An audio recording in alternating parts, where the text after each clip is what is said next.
If you are lucky enough to have a career in this business, you will spend some time on location. So, welcome to Shannon's Working on Location Survival Guide.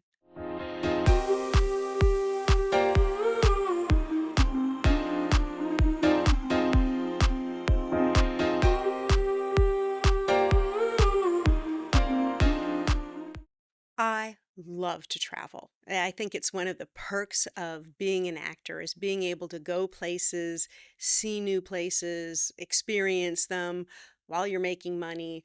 Super, super fun. I love traveling. However, what most people don't tell you is it can be really lonely. Working on location can be very lonely. You're separated from your family, most of your friends. Of course, you'll make friends with the people that are on the crew and in the cast, but oftentimes you're going to have different shooting days and times than they do. You're going to be off or having to work on your next day's scene, maybe while your friend that you've made in the cast is off for a day. Your primary goal of being there is the work that you're doing. So you have to make sure that you're carving out time to be able to do your character work and your scene breakdown and learning your lines. That's primary. But finding ways to protect yourself from being lonely, having a friend come out and visit. My husband has almost always, I can't think of a time when he hasn't, has come out to visit me on set, usually either in the middle or towards the end, depending on how far away the location is. I shot a movie in Australia, he came out at the end and we had the most wonderful trip and vacation afterwards, seeing wonderful things.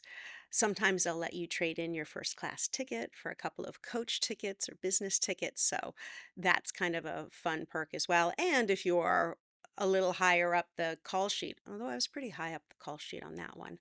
If you're a little higher up the call sheet, they might go ahead and just provide a ticket for family.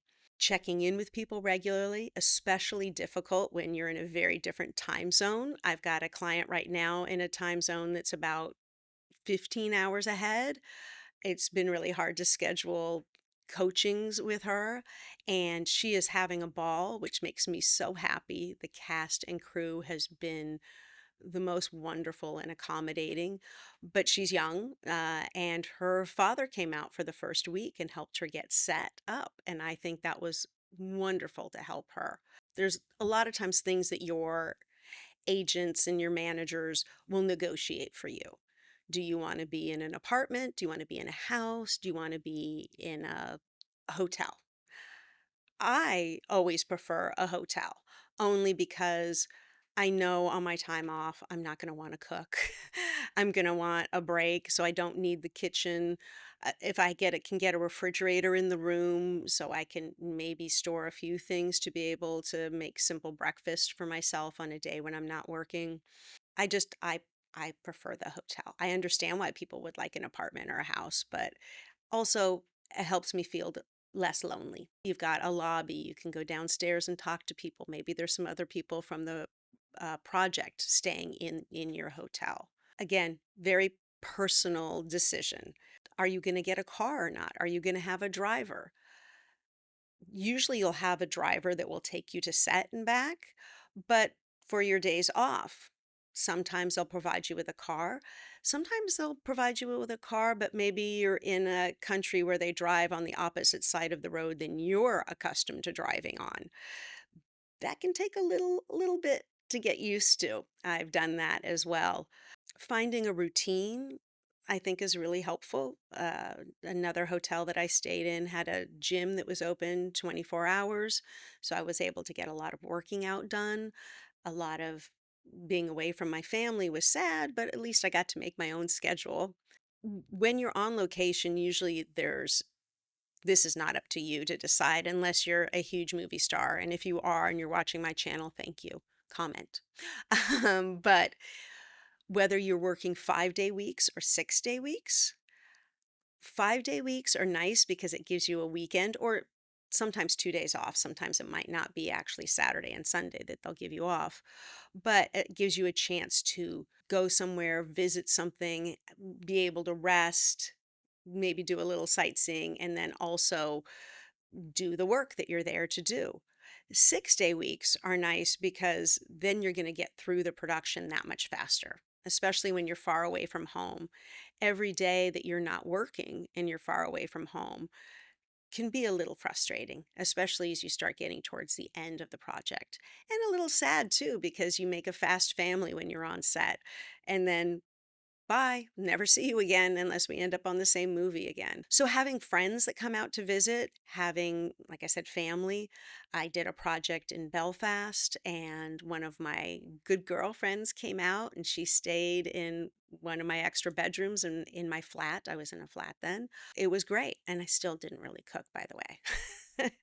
I personally do not like to bring friends or family to set unless it's a very chill day or a day when something super fun is happening.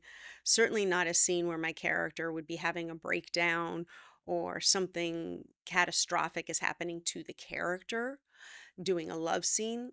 I don't want my friends and family around for that. But a fun little chase scene, something else happening, it's okay.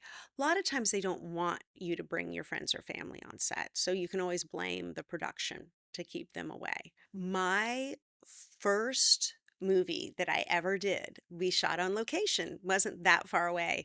It was Palm Springs, and we shot in an abandoned hotel. So we shot there and we lived there in a hotel that had been pretty much fumigated for black widow spiders, but we still found some webs sometimes. And the water didn't work in our hotel bathrooms. We all went down the hall and showered, and we had so much fun. It was like a summer camp. We were pretty young, most of us.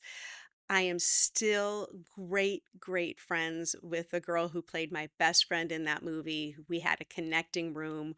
We had so much fun running around that hotel in the middle of the night, and so anyway, it can be really fun too.